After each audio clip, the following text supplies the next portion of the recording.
Bonjour, je m'appelle Massamba Diakhaté. Je suis originaire de Diakhaté-Gormom, dans le département de Tivaouane et région de Thiès. Bon, j'ai eu mon bac en 2013 au lycée Ababacar Sy de Tivaouane. Ensuite, on m'a orienté à la faculté des sciences et techniques, au département des sciences naturelles. C'est là que j'ai fait mon cursus. Bon, j'ai eu ma licence en 2016.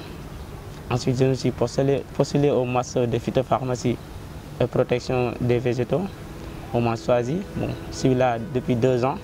Cette année, je suis en phase de master 2. Je suis même en essai au niveau de l'IRD pour rédiger mon mémoire de master 2. La journée typique pour un étudiant de master, je dirais que c'était plus difficile pour les étudiants de première année. Bon, si je me compare mon premier cycle et celui du deuxième, bon, pour le deuxième, c'est plus facile. Pour un étudiant de master, peut-être le master, tu as beaucoup à apprendre, mais c'est comme d'habitude à la maison, tu te réveilles le matin, ensuite tu vas au niveau des restos, peut-être là, c'est un peu de la bousculade, tu prends le petit déj, tu vas au niveau des enfants pour faire les cours, ensuite le déjeuner, le soir tu reviens pour réviser, essayer de corriger tes lacunes. Beaucoup d'étudiants aussi préfèrent aussi la nuit pour aller apprendre au niveau soit de l'UCAD 2, d'autres au niveau de la faculté de droit. Chaque étudiant est critique par rapport à son contemporain, lui est destiné quand même. Pour arriver au master, d'abord, il faut franchir le cycle 1. Si je parle de cycle 1, il y a 3 années à faire, à savoir il y a la licence 1, licence 2 et licence 3, qui n'est rien d'autre que la licence. Il faut valider tout le premier cycle, à savoir la première année, la deuxième et la troisième pour postuler au niveau des masters.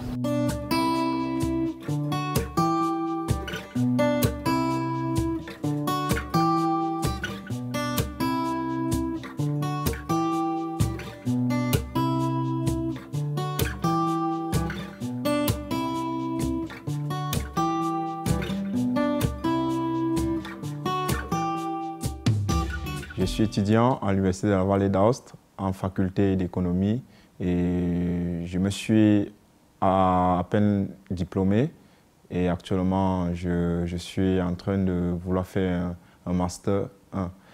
Et je viens du Cameroun et je suis arrivé en Vallée d'Aoste il y a de cela 5 ans parce que je suis arrivé en 2014. À Aoste, c'est pas très évident. Parce que à part l'université, on n'a pas grand-chose, comme par exemple le campus. Après les cours, avec des camarades, on se retrouve et puis rien d'autre. Et après, chacun rentre chez soi. Une journée typique d'étudiant, je vais dire, je me lève, je prends mon petit déjeuner, je vais en cours. Après, je fais la pause. Si je n'ai pas de cours dans l'après-midi, je peux aller en bibliothèque, j'étudie un peu avec des camarades. Et après, je retourne à la maison, je prends ma douche, je peux aller me promener au centre-ville. Et après, si j'ai des amis, si j'ai un rendez-vous, je peux sortir avec des amis et la journée est terminée et on repense à la journée suivante. En ce qui concerne mon parcours scolaire, j'ai étudié jusqu'au baccalauréat dans mon pays. J'ai obtenu un baccalauréat en lettres philosophiques et langues vivantes, option espagnole. Après, j'ai fait 1 an de sociologie et puis ça ne me plaisait pas, j'ai changé. Et puis j'ai pensé à venir étudier en Europe. D'où j'ai fait une école de langue et puis j'ai fait cette école de langue, j'ai passé l'examen et puis j'ai suivi un projet de coopération entre le Cameroun et l'Italien, financé par mon gouvernement. Et puis j'ai eu une bourse venant de mon gouvernement camerounais. Je me suis inscrit à l'université et j'ai commencé la première année, j'ai suivi des examens. J'ai suivi des cours, des examens. Après, chaque année, je composais des examens jusqu'à ce que je finisse avec les examens après 3 ans. Et j'ai fait une thèse, j'ai écrit une thèse en marketing des entreprises. Et puis Et puis j'ai soutenu la thèse et pour le moment, je pense m'inscrire en Master 1 en management de l'innovation et puis je verrai quoi faire dans le futur. En réalité, ce qui m'a fait venir en Italie, c'est le fait que la faculté que je voulais faire n'était pas présente dans mon pays, ou bien si je devais la faire, je devais faire seulement dans une école privée et je ne voulais pas faire l'école privée. Et j'ai donc décidé d'aller en Europe, mais j'avais des choix entre trois pays. J'ai choisi l'Italie parce que mon cousin était là et puis il m'a dit, même s'il y a la langue, tu peux étudier la langue et venir en Italie. Et j'ai donc suivi ses pas parce qu'il était venu 5 ans auparavant et j'ai suivi ses pas. J'ai fait la même faculté que lui et pour le moment, je suis là, je continue mon parcours. Les difficultés, il y en a, mais nos parents étaient toujours là pour nous aider. Par exemple, à l'école élémentaire, moi j'ai marché 8 km pour aller au niveau de l'école élémentaire. Le matin soir, 4 km aller et 4 km retour. Donc dans la journée, tu faisais 8 km de marche pour aller étudier. Bon, j'ai choisi la faculté des sciences, plus précisément au département de SN. Bon, comment je suis paysan de nature, d'origine, je suis né dans un village. Donc, au niveau même des préscolaires, second lycée, bon, j'allais à l'école, les vacances, j'étais au niveau du champ pour essayer d'aider mes parents, comme tous les villageois le font. Bon, c'était ça, j'ai l'amour de cette agriculture. Donc là, tu peux connaître, faire de la recherche pour connaître la plante, connaître qu'est-ce que c'est l'agriculture, comment faire ensuite, si tu es postulé au niveau de la recherche, pour essayer d'accompagner les paysans sur les pratiques agricoles, sur les maladies des plantes, tout ça. Bon, je me suis dit donc, il faut que moi aussi, je fasse quelque chose pour essayer d'aider l'agriculture. Vu que l'agriculture est le levier du développement, il faut y faire quelque chose. Donc moi, j'ai choisi ça pour apporter ma contribution pour le développement de notre cher pays, mais aussi au niveau de notre village. Moi, je suis au niveau du département de sciences naturelles. Là, par exemple, il y a la biologie animale avec 4 masters. Il y a la biologie végétale avec 4 masters. J'ai déposé pour le master de phytopharmacie. Bon, c'est des sélections. Hein. Il y a un étudiant qui va déposer. Bon, je ne sais pas, par sens, par mérite, on m'a choisi. Bon, parmi les 24 qui sont au master de phytopharmacie. Bon, c'est là que j'ai continué. En master, tu fais 2 ans. On a fini nos cours. Maintenant, je suis en essence au niveau de l'IRD, de Bel Air. Pour essayer d'avoir des résultats, pour pouvoir écrire un mémoire et de soutenir pour obtenir le diplôme de master 2 en phytopharmacie et protection des végétaux. Bon, l'IRD, c'est un institut de recherche pour le développement. Cet institut, c'est pour les Français, c'est les Français. Mais en fait, cet institut, il est logé au niveau de l'ISRA, qui est un institut sénégalais de recherche agricole. Donc là, ça appartient au Sénégal. En fait, là-bas, c'est de la recherche. Comme l'université, ils font de la recherche fondamentale.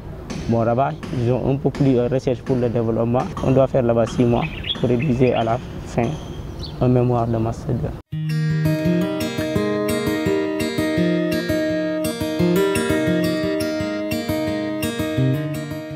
En réalité, mon premier choix n'était pas la vallée d'Aoste parce que j'ai toujours dit que je voulais étudier à Turin et j'ai aussi fait la demande à l'université de Turin. J'ai été accepté, mais au dernier moment, j'ai changé et toujours à cause de mon cousin parce qu'il était mon guide. Il m'a dit j'ai étudié à Turin et j'ai des informations pour une université qui est en train d'aller de l'avant et de prendre du poids. C'est la vallée d'Aoste, je te conseille d'y aller. J'ai dû changer ma demande au dernier moment pour venir en vallée d'Aoste parce que quand même le point était le bilinguisme, oui. Et puis je me suis dit, c'est une petite université et il y a le suivi de professeurs. Je ne me suis pas trompé parce que quand je suis arrivé, j'ai su qu'on n'est pas nombreux dans les salles de classe et on se connaît tout le monde entre nous et cela est beaucoup important pour une formation réussie. J'ai commencé à faire l'université dans mon pays, j'ai fait 1 an et je peux vous dire des différences entre le système universitaire du Cameroun et celui italien. Il y a une grande différence dans le sens que au Cameroun, déjà c'est pas trop développé, la faculté que je voulais faire. Et aussi, il n'y a pas trop de pratique. Ici, là, c'est plus pratique et directement, tu étudies et tu pratiques sur le terrain. Ou bien, alors qu'au Cameroun, c'est directement théorie. Tu ne réussis pas à matérialiser ce que tu es en train de faire. Et au niveau des infrastructures aussi, on ne peut pas, ce n'est pas un manque parce que c'est vraiment développé ici. Et ce qui n'est pas trop le cas, c'est vrai qu'au Cameroun, l'université est équipée, mais ce n'est pas la même chose. Comme objectif pour un étudiant de master, son objectif premier déjà, c'était d'obtenir son diplôme de master 2. Et pour ce faire, on a terminé les cours de théorie. Maintenant, on est en essai pratique, comme je vous l'avais dit tantôt. Bon, il faut terminer cet essai, essayer de soutenir pour avoir ton diplôme de master 2. D'abord, c'est ça l'objectif, essayer d'avoir ton diplôme. Maintenant, une fois que le diplôme est acquis, maintenant comme projet, moi je voulais me lancer dans le développement, essayer de travailler avec des agriculteurs, avec des bailleurs, écrire des projets et espérer que cela soit financé, mais aussi être dans la recherche pour savoir s'il y a N de choses à connaître ici au Sénégal. Donc il faut de la recherche, il faut être au niveau des laboratoires, sur le terrain pour essayer de comprendre les choses, comment ça fonctionne. Bon, tout jeune a besoin d'être formé. Des fois, moi j'ai du mal si j'entends qu'on a un taux de réussite au niveau de bac de 35-40%. Les gens disent qu'il y a beaucoup d'étudiants à l'université. Moi je dirais qu'on devait avoir des taux de 80-90%. Il faut que nos jeunes soient formés. Parce que si tu n'es pas formé, tu as la tête vide, tu ne peux rien faire. Mais il faut qu'on forme nos jeunes pour qu'ils puissent savoir qu'est-ce qu'est le développement, qu'est-ce qui leur attend, puisqu'ils aient au moins quelque chose en tête qu'ils pourront réaliser une fois sortis de l'université, bon, que ce soit dans l'université ou dans d'autres instituts, mais il faut qu'on forme nos jeunes. La formation d'abord. Si tu n'es pas formé, tu ne sais pas quoi faire. Par exemple, tu peux avoir des connaissances, mais comment les articuler? Pour moi, la formation d'abord. Il faut qu'on mette sur la formation, essayer de former nos jeunes pour pouvoir espérer un Sénégal meilleur. L'immigration en général, je dirais que les jeunes de l'Afrique ont tendance maintenant à quitter le continent. Pourquoi? Parce qu'ils pensent que là-bas, au niveau de l'extérieur, ils ont plus de sens pour réussir à leur projet. Donc là aussi, c'est un fait qu'on ne peut pas nier. Puis aussi au Sénégal, par exemple, il y a beaucoup de manquements quand même. Par contre, ils disent aussi, tu veux faire des choses que tu ne parviens pas à réaliser. Par exemple, ici à l'université même, tu vas faire des choses, en fait, ça manque de la pratique. Tu fais des cours théoriques que normalement tu devais pratiquer, mais ça manque de matériel. Donc si tu as l'ambition aussi d'avoir plus de compétences, bon, si tu as l'opportunité, parfois les gens le saisissent pour aller au niveau de l'étranger pour réaliser leurs rêves. En tant qu'étudiant étranger dans une université européenne, je trouve que tu as plus d'avantages que l'étudiant africain dans son université, parce que déjà la formation n'est pas la même et l'université est plus reconnue dans le plan international. Et le fait qu'il y ait plus de pratiques et dès que tu fais quelque chose, tu dois aller le pratiquer sur le terrain. Et la dimension des étudiants dans les amphis, le fait que nous, ici, nous soyons de petits numéros, alors que peut-être dans nos universités en Afrique, c'est pas souvent le cas. Je trouve que nous sommes un peu privilégiés ici par rapport à la dimension africaine. En ce qui concerne l'accessibilité pour les manuels didactiques, je pense que dans ce sens, nous sommes aussi privilégiés parce que nous avons à disposition des salles informatiques, des laboratoires et des bibliothèques. Il suffit seulement de faire une prénotation et le livre t'arrive. n'importe quel livre que tu veux. J'ai des amis qui ont étudié des universités au Cameroun. Bon, je ne peux pas encore parler par rapport au travail parce que je ne suis pas encore à la recherche du travail. Mais j'ai des amis avec qui j'ai fréquenté, qui ont déjà fini un master, qui ne réussissent pas à trouver le travail, peut-être à cause de leur formation. Sinon, je dirais la formation ici, la formation est de qualité. Pour les manuels, je dis, il y aura toujours des problèmes pour les manuels, vu le nombre d'étudiants qui est ici à l'université. Cette année, on évalue à 120 000 étudiants à l'université, alors que l'université devait prendre 30 000 étudiants. Donc là aussi, c'est un problème. Mais les manuels sont disponibles à la BU, par exemple. Il y a des livres tutés à la carte BU que tu peux consulter, essayer de lire. Mais aussi, il y a les plateformes universitaires. Tu peux rentrer là-bas, essayer d'acquérir beaucoup d'informations. Il y a aussi Sama PC. C'est un étudiant, un ordinateur, un étudiant, un tablette. Là aussi, c'est disponible. Tu vas t'inscrire pour les niveaux étudiants. L'État a fait quelque chose sur ce domaine parce qu'il a subventionné les tablettes de même que les Sama PC, un étudiant, un ordinateur pour les étudiants de première année et les étudiants de deuxième et de troisième année.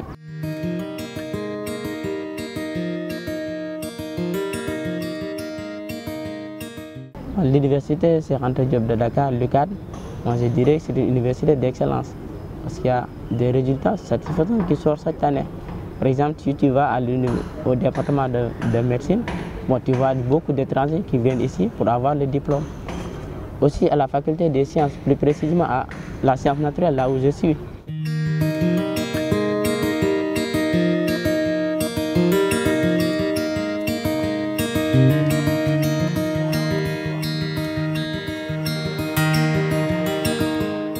Peut-être les obstacles sont là, comme je l'avais dit tantôt. Il y a beaucoup de difficultés, mais il faut de l'abnégation, du courage. Si une fois tout cela accumulé, bon, tu pourras réussir ici.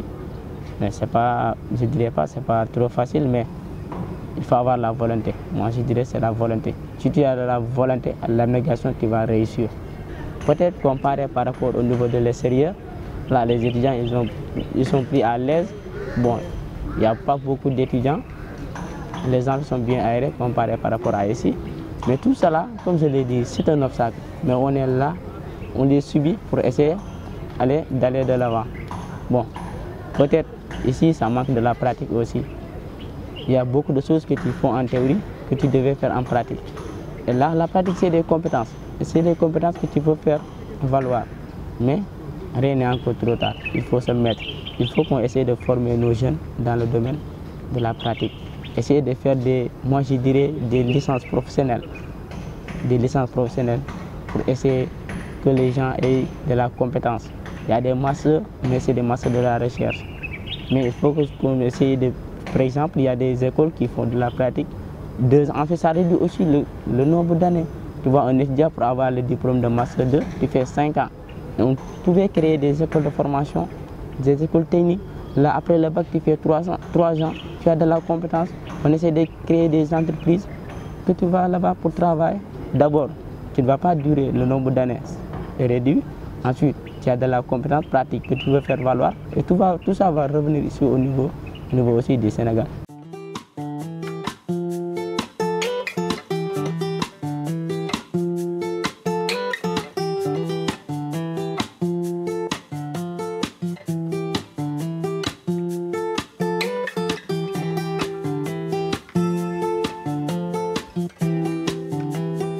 Je pense que certains jeunes ne fréquentent pas parce qu'ils ne veulent pas, mais parfois il y a le manque d'infrastructures et certains sont dans des zones un peu reculées et ça revient peut-être au gouvernement et de trouver des moyens pour pouvoir développer ces zones et parce qu'il y a des personnes qui veulent bien étudier mais qui n'y arrivent pas pour manque soit de moyens que d'infrastructures. Par exemple, on a des matières premières que par moment on n'arrive pas à les exploiter et si on n'a pas une formation bien spécifique, on ne pourra pas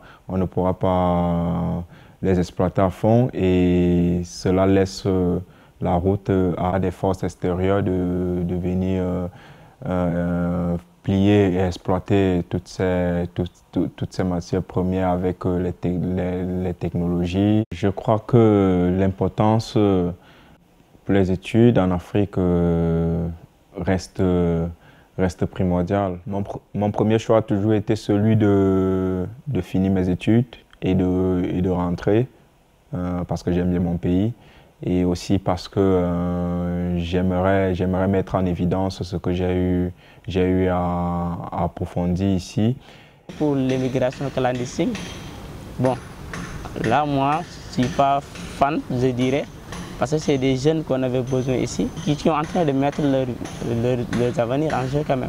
Bien que c'est dur, c'est très dur, ça il faut l'admettre ici au Sénégal quand même, pour trouver du travail. Mais à chaque fois, il faut regarder le côté positif. Il faut voir qu'il y a des jeunes qui sont là et qui sont en train de réussir. La formation, elle est primordiale.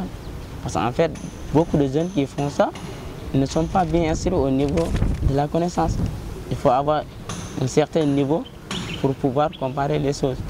En ce qui concerne plus la mobilité, je pense que ça devrait être plus flexible, d'autant plus qu'on note des jeunes qui ont bien envie de se déplacer et d'aller approfondir divers arguments ou bien leur parcours, mais ils ne le font pas parce qu'il y a des contraintes.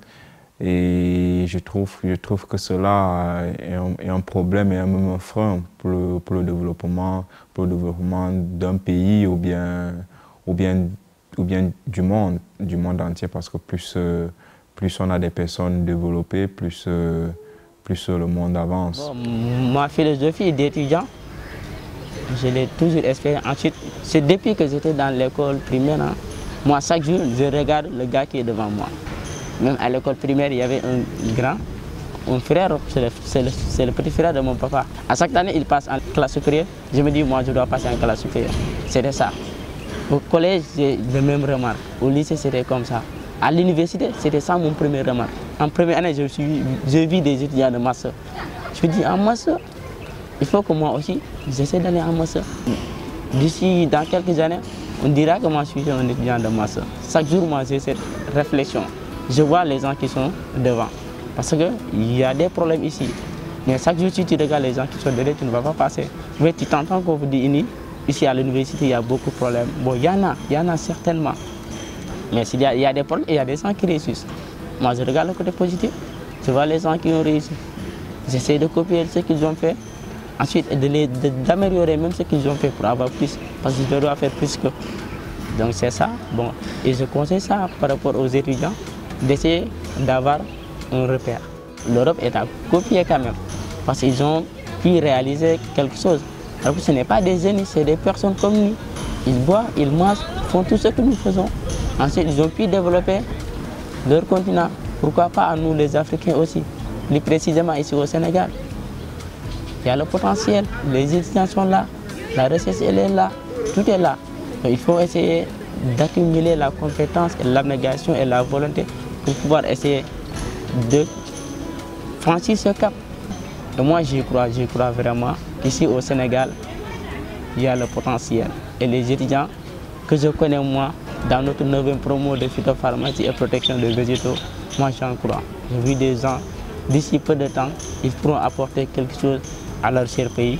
Il faut qu'on leur fasse confiance et leur donne les méthodes, les moyens. Inch'Allah, ça va réussir.